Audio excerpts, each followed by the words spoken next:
तो इस वीडियो में साइंस प्रैक्टिस सेट पेपर देखने वाले हैं। तो चलिए शुरू करते हैं।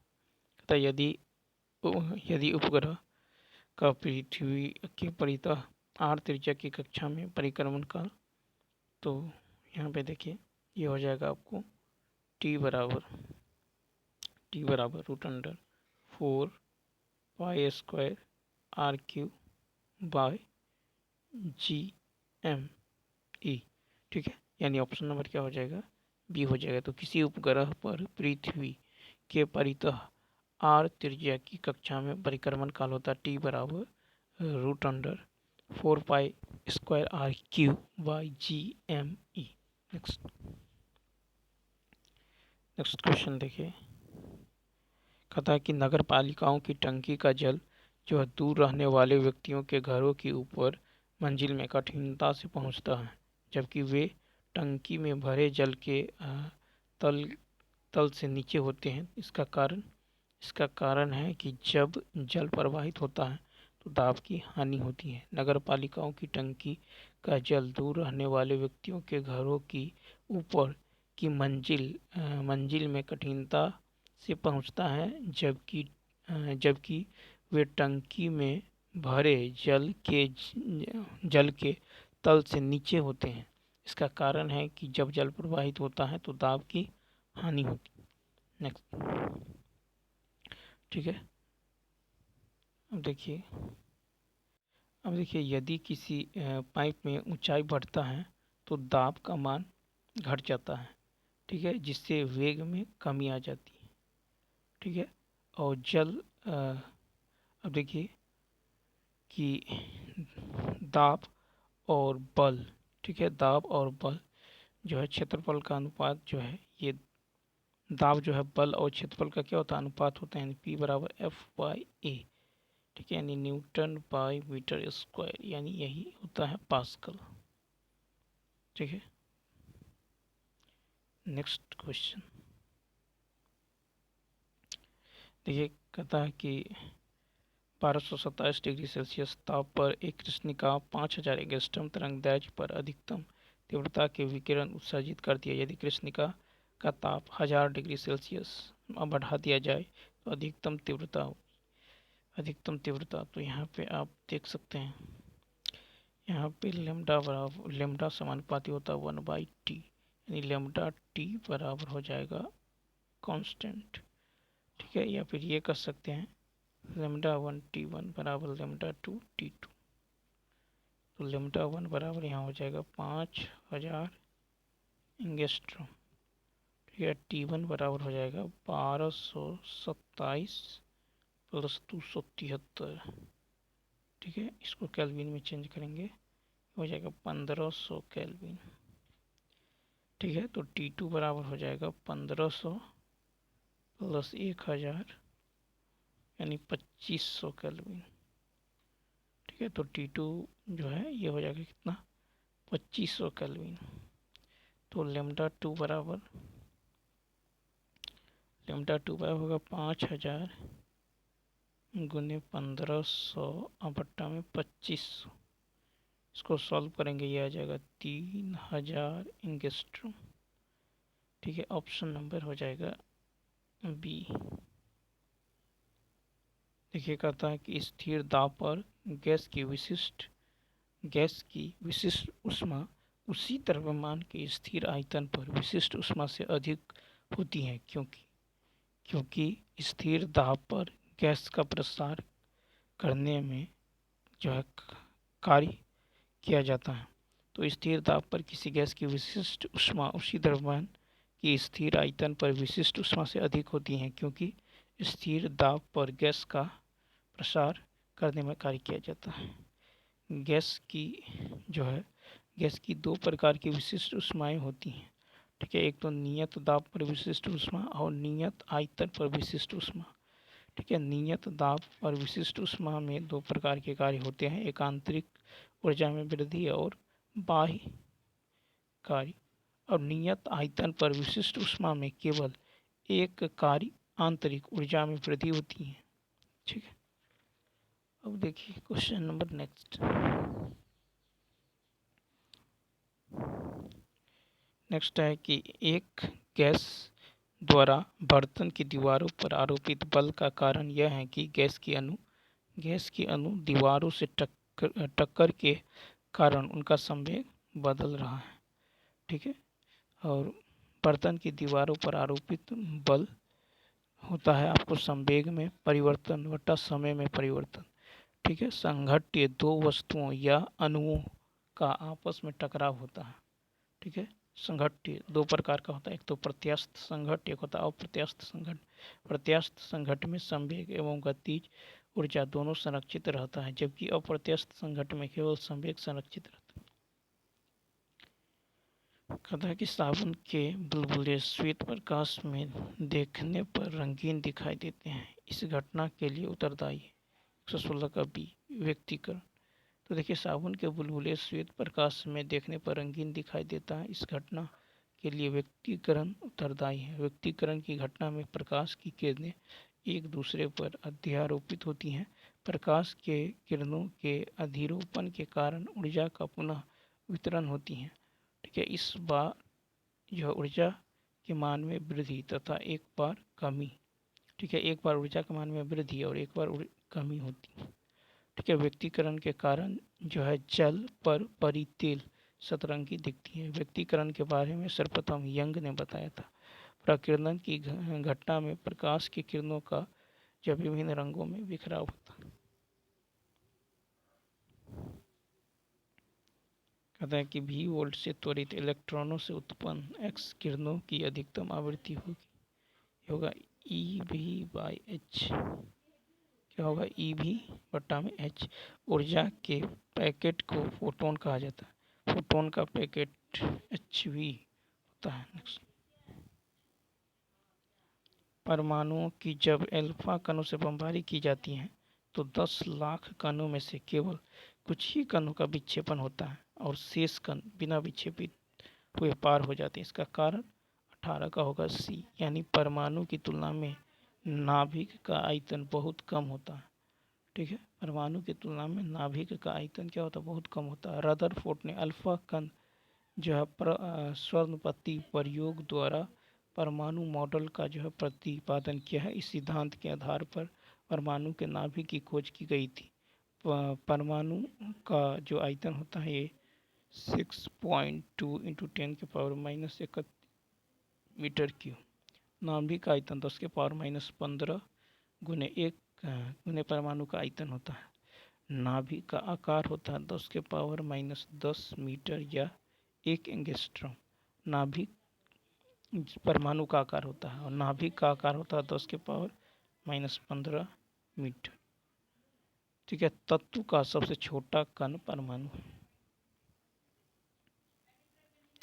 कहता है कि धन विद्युतीय लक्षण का सही क्रम, तो caesium greater than rubidium greater than potassium greater than sodium greater than lithium. ठीक है। तो ये हो जाएगा A option, caesium, rubidium, potassium, ठीक है, सोडियम और लिथियम। तो ऑप्शन नंबर क्या हो जाएगा? फर्स्ट। सर्वाधिक विद्युत धनात्मक तत्व सीजियम है। वर्ग में ऊपर से नीचे जाने पर विद्युत धनात्मकता में वृद्धि होती है। आवर्त में बाएं से दाएं जाने पर विद्युत धनात्मक में कमी आती है। प्रथम वर्ग के तत्व को क्षार धातु कहते हैं। लिथियम, सोडियम, पोटेशियम अतिक्रियाशील धातु हैं। क्षार धातु को केरोसिन तेल में रखा जाता है। नेक्स्ट है कि K4 Fe6 में किस प्रकार के बंधन है? तो ये हो जाएगा आपको सी ऑप्शन, आयनिक बंधन, सहसंयोजक बंधन और उपसहसंयोजक बंधन। तो आयनिक बंधन K+ आयन तथा Fe6 आयन के मध्य पाए जाते हैं। सहसंयोजक बंधन में C ट्रिपल बॉन्ड N, ठीक है, लिंगेंड के बीच पाया जाता है। उपसहसंयोजक बंध जो है सामान्य रूप से आयरन और कार्बन तथा कार्बन एवं नाइट्रोजन के बीच पाया जाता है। नेक्स्ट है कि CuNH3 का हॉल 4 आयन में कॉपर की ऑक्सीकरण संख्या 121 का होगा। फर्स्ट +2 हो जाएगा। यहाँ पे कैसे सो समझिए, मान लीजिए कॉपर को मान लीजिए X, NH3 का जो होता है ये होता है 0, 4 है तो 4 बराबर में +2 है ऊपर में, तो यहाँ पे 2 लिख दीजिए। तो x + 0 बराबर 2, यानी x बराबर कितना होगा 2। ऑप्शन नंबर क्या हो जाएगा? ऑप्शन नंबर हो जाएगा यहाँ पे कॉपर का जो है, कॉपर का ऑक्सीडेशन नंबर मान लिए हैं x। ठीक है, नेक्स्ट कहता क्या होता है जब सिल्वर की प्लेट कॉपर सल्फेट के विलयन में रखा जाता है तो कोई रासायनिक अभिक्रिया नहीं होती। ठीक है, कॉपर सिल्वर से अधिक क्रियाशील है, अतः रासायनिक अभिक्रिया संभव नहीं है। धातु की क्रियाशीलता श्रेणी देखिए होता है पोटेशियम, सोडियम, कैल्शियम, मैग्नीज, ठीक है, मैग्नीशियम, एल्युमिनियम, जिंक, आयरन, ठीक है, सीसा, प्लम्बम, हाइड्रोजन, उसके बाद Hg मरकरी, उसके बाद होता है Ag सिल्वर और सोना Au। तो जो धातु दूसरे की अपेक्षा अधिक क्रियाशील होते हैं वह अन्य धातुओं के आयनों को विस्थापित कर लवण का निर्माण करता है।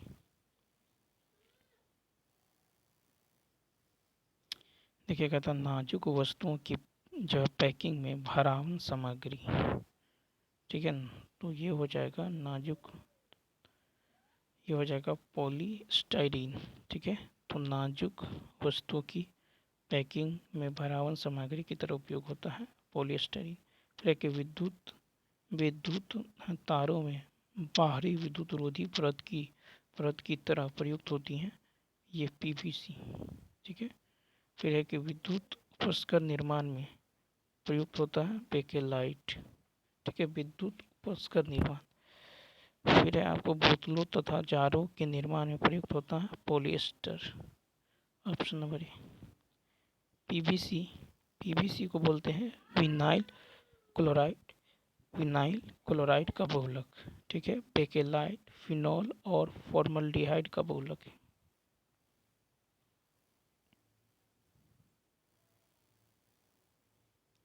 तथा रेफ्रिजरेटरों से ये मुक्त होते हैं तथा एरोसोल का छिड़काव भी की चिंता करता है, सूर्य से आने वाली जो है सी को रोकने के लिए उत्तरदायी है। तो यहाँ पे यदि आप देखें रेफ्रिजरेटर और एरोसोल के छिड़काव से निकलने वाले CFC यानी क्लोरोफ्लोरोकार्बन है। उसके बाद यानी ओजोन की परत को नुकसान पहुँचता है। ओजोन की परत को नुकसान जो है पहुँचता है। ओजोन परतें सूर्य से आने वाली हानिकारक पराबैंगनी किरणों यानी UV रेज को रोकने के लिए जिम्मेदार है। तो पराबैंगनी किरण यानी ऑप्शन नंबर क्या हो जाएगा? यहाँ पे ऑप्शन नंबर हो जाएगा सी ऑप्शन। क्या होगा? CFC, O3 और पराबैंगनी किरणें।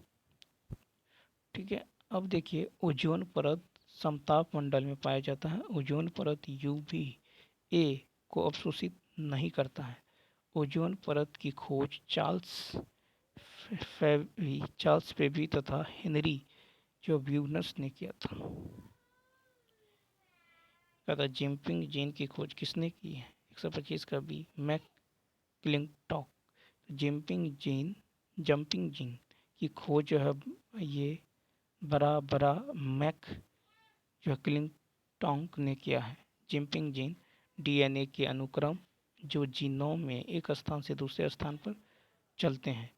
मक्का सबसे उपयुक्त पादप है जिसमें जंपिंग जीन का अध्ययन किया जाता है। जंपिंग जीन उत्परिवर्तन तथा विकासवाद के लिए एक महत्वपूर्ण आधार स्तंभ जो प्रदान करता है। पार एमिनोकरण में किसी यौगिक के एमिनो समूह दूसरे यौगिक के समूह में स्थानांतरित होता है। तो पार एमिनोकरण के एमिनो समूह का जो है एक दूसरे यौगिक में स्थानांतर होता है। एमिनोकरण वो प्रक्रिया है जिसमें सूक्ष्म जीवों द्वारा जटिल प्रोटीन को सरल जो एमिनो अम्ल और एमाइड्स एवं एमिन्स में परिवर्तित किया जाता है। पार एमिनोकरण द्वारा जो है एमिनो समूह का किसी दूसरे यौगिक में स्थानांतरित होता है, जिससे जटिल प्रोटीन और एमाइड्स एवं एमीन जनित यौगिकों का निर्माण होता है। पार एमिनोकरण द्वारा प्राकृतिक रूप से भी जो मृदा की उर्वरता को बढ़ाया जाता है। कहता है कि क्या सत्य है? B option. Holoenzyme, holoenzyme बराबर होता है को एंजाइम प्लस एपो एंजाइम। हो को ए, होलो एंजाइम बराबर को एंजाइम और एपो एंजाइम। होलो एंजाइम एक पूर्ण क्रियात्मक एंजाइम है जो उत्प्रेरक में सक्रिय है, और होलो एंजाइम इसके सहाकारकों के रूप में एक एपो एंजाइम होता है। को एंजाइम जो है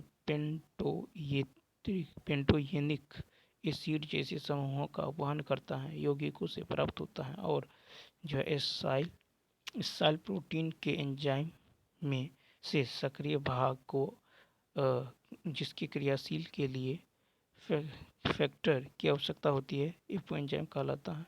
फिर उत्प्रेरकीय आरएनए को छोड़कर अधिकांश एंजाइम प्रोटीन है। सभी एंजाइमों को कोफैक्टर की आवश्यकता नहीं होती। ठीक है, वह एंजाइम जिसे कोफैक्टर की आवश्यकता नहीं होती उसे सरल एंजाइम कहते हैं। साइनोबैक्टीरिया शब्द किसके लिए उपयोग किया जाता है? तो नील हरी शैवाल, ब्लू ग्रीन एल्गी। ठीक है, साइनोबैक्टीरिया शब्द नीले शैवाल के लिए प्रयुक्त किया जाता है। साइनोबैक्टीरिया मोनेरा वर्ग में आते हैं। शैवाल सर्वाधिक आर्द्र पौधों का जो है विशाल समूह है। शैवाल में 4 प्रकार के वर्णक पाए जाते हैं: क्लोरोफिल, ठीक है, ज़ैंथोफिल, कैरोटीन और फाइकोबिलिन। शैवालों को थैलोफाइटा समूह के अंतर्गत रखा जाता है। कहता है कि लंबाई में वृद्धि किसके द्वारा होती है? सी ऑप्शन, शीर्ष विभोजक। लंबाई में वृद्धि शीर्ष विभोजक द्वारा होती है। विभोजक वे हैं जिनकी कोशिकाओं में विभाजन चल रहा होता है या विभाजन की क्षमता होती है। पादप उत्तक 2 प्रकार के होते हैं: विभोजक उत्तक और अस्थायी उत्तक। कहता है कि कौन सी दशा में ऑक्सीजन हीमोग्लोबिन विच्छेदन वक्र दाईं ओर खिसक जाता है? 130 का होगा ए, यानी पीएच के घटने से वसा में ऑक्सीकरण हीमोग्लोबिन विच्छेदन वक्र दाईं ओर खिसक जाता है। ठीक है, अब देखिए हीमोग्लोबिन में O2 अणु को ढोने की क्षमता पाई जाती है, और एक हीमोग्लोबिन अणु 4 ऑक्सीजन अणु को अस्थायी और एक स्थान से दूसरे स्थान तक ले जाते हैं। हीमोग्लोबिन में लौह अणु Fe2+ पाए जाते हैं। कहता है कि फुसफुसिए और वृक्क धमनियों का समान लक्षण 131 का सी, दोनों में भीतर कपाट नहीं होते। फुसफुसिए और वृक्क धमनियों के समान लक्षण है कि दोनों में भीतर कपाट नहीं होते। फुसफुसिए धमनी में ऑक्सीजन रक्त प्रवाह हृदय से फेफड़ों में होता है, और सामान्य रूप से धमनी में दृढ़ जो है शुद्ध रक्त का प्रवाह होता है। फुसफुसीय शिरा द्वारा ऑक्सीजन युक्त रक्त का प्रवाह फेफड़े के द्वारा होता है। कहता न्यूक्लियोटाइड्स अम्लीय इसलिए होते हैं कि सी ऑप्शन, फास्फेट समूह जो है ऋणात्मक आवेशी होता है। न्यूक्लियोटाइड अम्लीय इसलिए होता है क्योंकि फास्फेट समूह ऋणात्मक आवेशी होता है। न्यूक्लियोटाइड की रासायनिक संरचना में एक फास्फेट समूह के एक शर्करा और एक नाइट्रोजन आधार होता है। ठीक है, न्यूक्लियोटाइड के कुछ उदाहरण हैं जैसे एडेनोसिन गुआनोसिन आदि। न्यूक्लियोटाइड आज तक कैंसर पैदा करने वाले एजेंटों के प्रमुख कारणों में से एक है, और न्यूक्लियोसाइड में एक रासायनिक संरचना होती है जिसमें चीनी और फास्फेट समूह के बिना एक आधार होता है।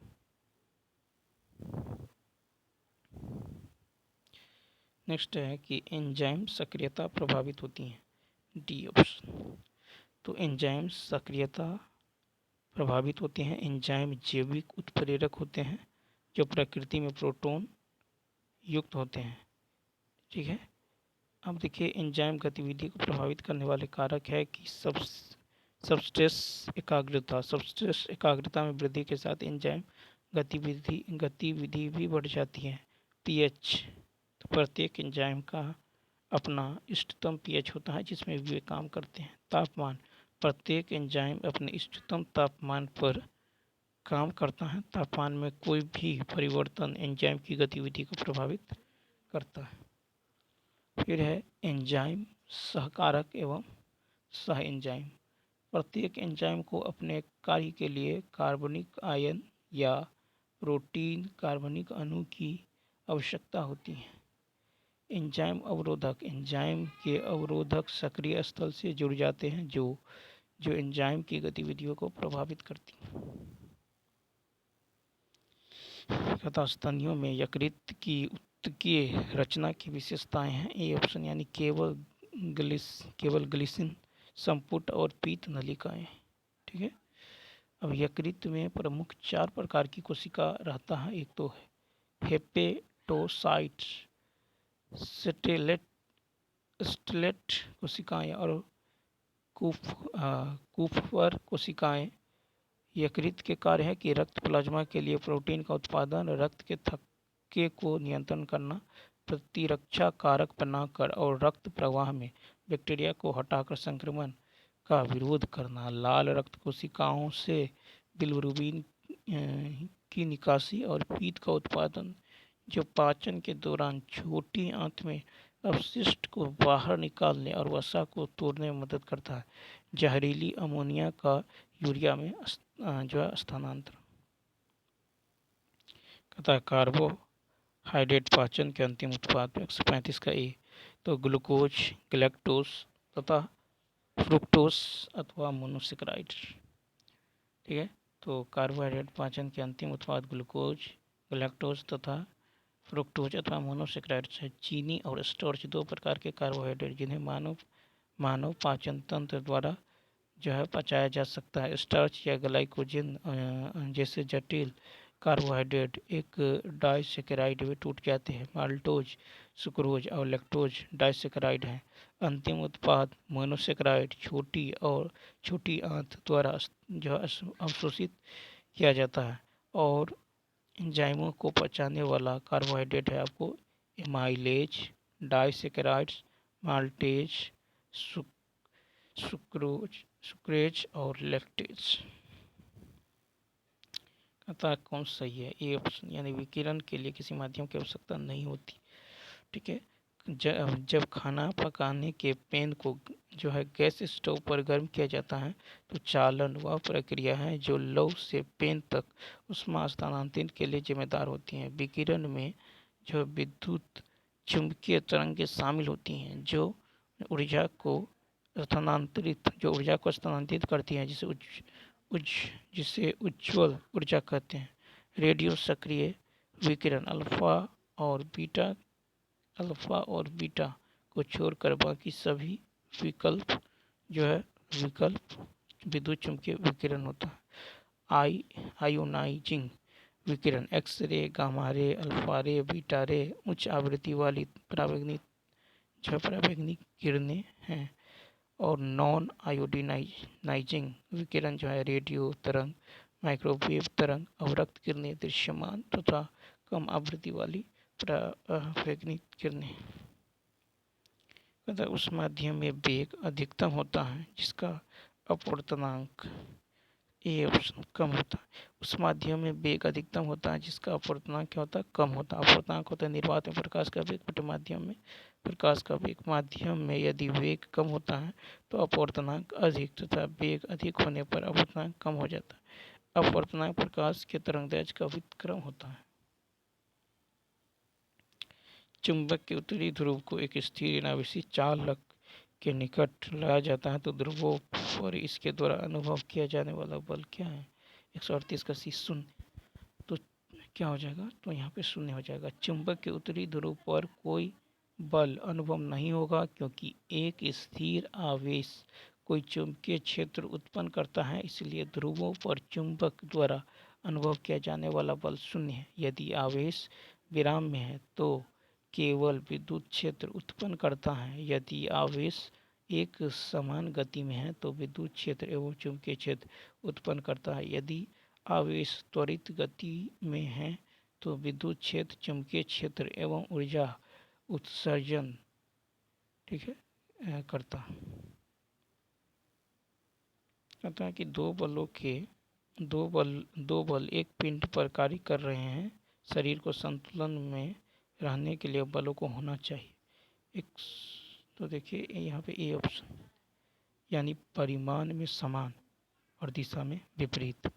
तो केवल जब बल परिमाण में समान और दिशा में विपरीत हो तो शरीर पर शुद्ध बल शून्य होगा।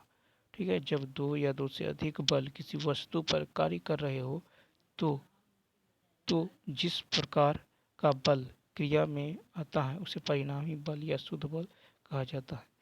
ठीक है, दो स्थिति जिसमें परिणामी बल शून्य होता है। ठीक है, जब वस्तु विराम की स्थिति में हो, जब परिणामी बल की दिशा वस्तु के वेग की दिशा में समान हो। ठीक है, द्विबल सिद्धांत। इस अवधारणा के अनुसार यदि दो बल एक संतुलन निकाय पर कार्य करते हैं तो उन्हें बराबर विपरीत और संरेख होना चाहिए। कहता मात्रात्मक रूप से विशिष्ट चालन को इस प्रकार वर्णित किया जा सकता है। 140 का बी, यानी किसी दिए गए तापमान अंतर के लिए ऊष्मा प्रवाह की समय दर। ठीक है, तो ऊष्मा ऊर्जा का एक स्थान से दूसरे स्थान पर गति करना या स्थानांतरित होना ऊष्मा का संचरण कहलाता है। जब दो बिंदुओं के मध्य ताप में अंतर पाया जाता है तो वह ऊष्मा उच्च ताप वाले सिरे से निम्न ताप वाले सिरों की ओर गति करता है। चालन और संवहन। ऊष्मा संचरण विधियों में ऊष्मा संचरण के लिए माध्यम की आवश्यकता होती है। विकिरण विधि में ऊष्मा संचरण के लिए माध्यम की आवश्यकता नहीं होती।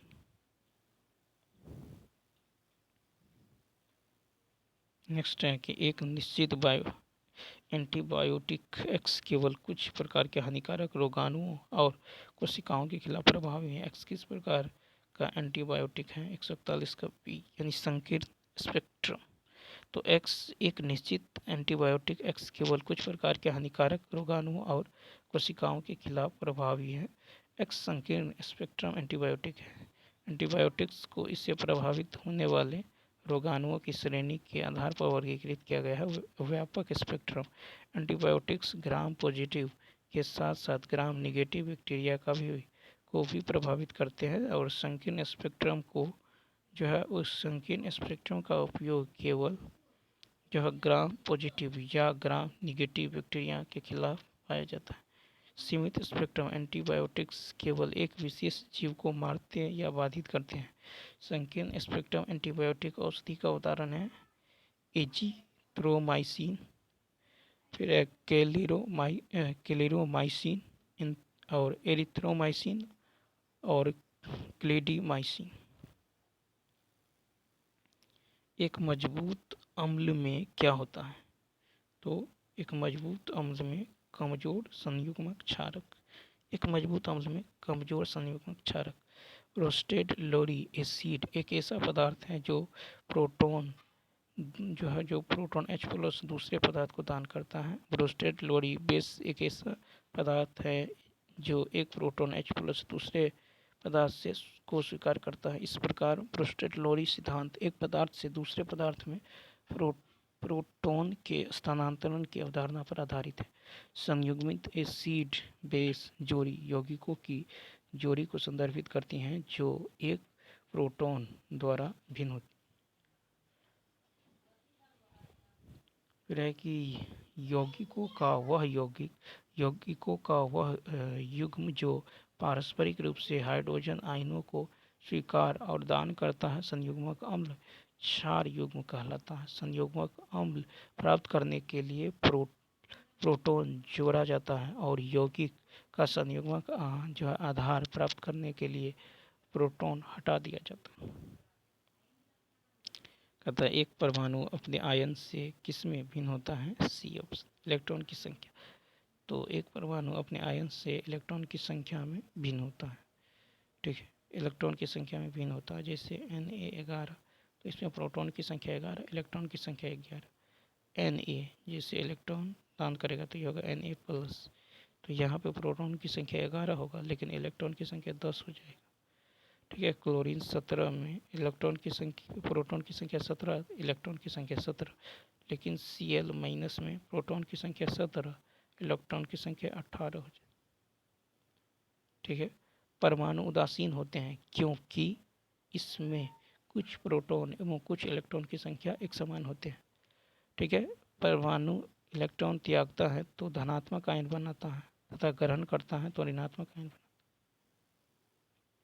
बनाता है। ऑक्सीजन से ओजोन बनाने के लिए किस विधि का उपयोग किया जाता है? यह साइलेंट इलेक्ट्रिक डिस्चार्ज। तो ऑक्सीजन से ओजोन बनाने के लिए साइलेंट इलेक्ट्रिक डिस्चार्ज विधि का उपयोग किया जाता है। जब ट्यूब के माध्यम से विद्युत प्रवाहित की जाती है तो मानक इलेक्ट्रिक डिस्चार्ज स्पार्किंग पैदा करता है। इसमें जो है साइलेंट इलेक्ट्रिक डिस्चार्ज अधिक उपयुक्त होता है क्योंकि ओजोन का जो ऑक्सीजन में रूपांतरण जो है एडोथर्मिक होता है और सामान्यतः विद्युत की चिंगारी की अधिक गर्मी से ओजोन का जो उत्पादन कम हो सकता है। कहता है कि किस कृत्रिम मिठास का उपयोग केवल शीतल पेय में किया जाता है? एस्पार्टेम। एस्पार्टेम एक कृत्रिम मिठास करने वाला एजेंट है जो उच्च तापमान पर अस्थिर होता है। यह एस्पार्टेम एसिड और फेनिलएलीन से बना एक यौगिक है। यह गन्ने की चीनी से 100 गुना अधिक मीठा होता है।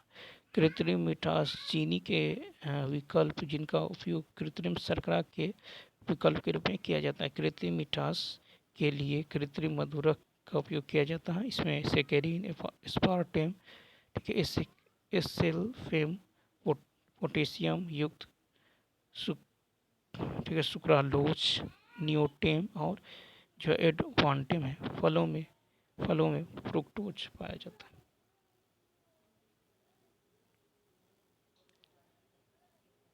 काइलोमाइक्रोन क्या है? सी ऑप्शन, बहुत छोटे प्रोटीन लेपित वसा अणु। ठीक है, तो फैटी एसिड और ग्लिसरॉल अघुलनशील होने के कारण रक्त में अवशोषित नहीं हो पाते। ठीक है, उन्हें पहले मिशेल में शामिल किया जाता है फिर बहुत छोटे प्रोटीन लेपित वसा अणुओं में बदल दिया जाता है जिन्हें काइलोमाइक्रोन कहा जाता है। फिर है कि काइलोमाइक्रोन वसा के टूटने के बाद आंत में उत्पन्न होने वाली जो है ग्लाइसिन बनते हैं। काइलोमाइक्रोन जो है कणों ट्राइग्लाइसराइड और प्रोटीन से बना होता है जो लिपिड को परिसंचरण के माध्यम से शरीर के विभिन्न क्षेत्रों में ले जाने में सहायक। नेक्स्ट, और देखिए यहाँ पे लिपिड बूंदे जो है गोलाकार अंग हैं जो ऊर्जा की प्रचुरता होने पर कुछ प्रोकैरियोटिक और अधिकांश यूकैरियोटिक कोशिकाओं से जो है साइटोप्लाज्म से बनती हैं। मनुष्यों में प्रजनन किसका एक उदाहरण है? C option, oogamous. मनुष्यों में प्रजनन ओओगैमस का एक उदाहरण है। ओओगैमस जो है प्रजनन में मादा युग्मक एक बड़ा गैर गतिशील अंडाणु होता है और नौ युग्मक एक छोटा गतिशील शुक्राणु होता है। इस प्रकार प्रजनन में अंडे का उत्पादन एक विशेष कोशिका द्वारा किया जाता है जिसे अमोनियम कहा जाता है, जबकि शुक्राणु का उत्पादक एक विशेष कोशिका द्वारा किया जाता है जिसे स्पर्मोमेटा जो है स्पर्मोमेटाहोनियम कहा जाता है। ओओगैमस प्रजनन मनुष्यों सहित कई जानवरों में पाया जाता है। ठीक है, और आइसोगैमस प्रजनन एक प्रकार का यौन प्रजनन है और जहाँ नर और मादा दोनों जीवों द्वारा उत्पादित युग्मक रूपात्मक और क्रियात्मक रूप से समान होते हैं। ठीक है, आइसोगैमस प्रजनन कई एककोषीय जीवों और शैवाल, कवक और प्रोटोजोआ से पाया जाता है। ठीक है, ऑन्सोगैमस प्रजनन कई बहुकोषीय जीवों और जैसे जानवरों, पौधों और कुछ शैवाल में पाया जाता है। एवीओ और आरएच रक्त समूहों के लिए एंटीजन किस पर मौजूद होती हैं? सी ऑप्शन, लाल रक्त कोशिकाएं। लाल रक्त कोशिकाएं रक्त समूह एंटीजन या तो शर्करा इसके बने प्रोटीन होते हैं और वे लाल रक्त कोशिकाओं, ठीक है, झिल्ली में विभिन्न घटकों से जुड़े होते हैं। उदाहरण के लिए एबीओ रक्त समूह के एंटीजन शर्करा है, लेकिन आरएच रक्त समूह के एंटीजन प्रोटीन होते हैं। लाल रक्त कोशिकाओं पर उपस्थित एंटीजन जो किसी व्यक्ति के रक्त समूह का निर्धारण करते हैं, ठीक है। इसमें मुख्य रूप से रक्त समूह को एबीओ यानी रक्त प्रकार ए बी और ओ के साथ और आर एच कहा जाता है। रक्त समूह के कई एंटीजन के कार्य अभी तक ज्ञात नहीं है और यदि वे लाल रक्त कोशिका झिल्ली में से अनुपस्थित हैं तो कार्य जब पर बुरा प्रभाव नहीं पड़ता। मानव रक्त के स्थानांतरण की प्रक्रिया को क्या कहा जाता है? ट्रांसफ्यूजन। तो ट्रांसफ्यूजन मानव रक्त के स्थानांतरण की प्रक्रिया को कहा जाता है। रक्त आधान एक ऐसी प्रक्रिया है जिसमें रक्त या रक्त उत्पादों को अंतः जो शिरा द्वारा प्रशासित किया जाता है। रक्त आधान का उपयोग कई कारणों से उत्पन्न किया जाता है, इसमें कार दुर्घटना या प्राकृतिक आपदाओं से गंभीर चोटें, ऐसी बीमारी जो एनीमिया का कारण बनती हैं, ठीक है, जैसे ल्यूकेमिया या किडनी रोग, ठीक है, शल्य चिकित्सा और रक्तस्राव प्रकार, ठीक है। और रक्त आधान जो है 3 प्रकार के होते हैं। लाल रक्त कोशिका, ठीक है, प्लेटलेट आधान, प्लाज्मा आधान और रक्त आपके शरीर के वजन का लगभग 7% बनता है। नेक्स्ट है कि हेपेरिन किसका एक उदाहरण है? तो ग्लाइकोसामिनोग्लाइकन, ठीक है। पॉलीसेकेराइड की एक अधिक जटिल संरचना ग्लाइकोसामिनोग्लाइकन है। अन्य या पॉलीसेकेराइड के विपरीत उनमें एक जो है ए बी होता है, जहाँ ए और बी दो अलग अलग शर्करा प्रतिनिधित्व करते हैं, ठीक है। GAG का एक उदाहरण हेपेरिन है जो ऊतकों की क्षति के खिलाफ फेफड़ों में कोशिकाओं द्वारा स्रावित होता है। हेपेरिन रक्त के जमने को रोकता है, हृदय और फेफड़ों में रक्त के मुक्त प्रवाह को सक्षम बनाता है। तो चलिए दोस्तों,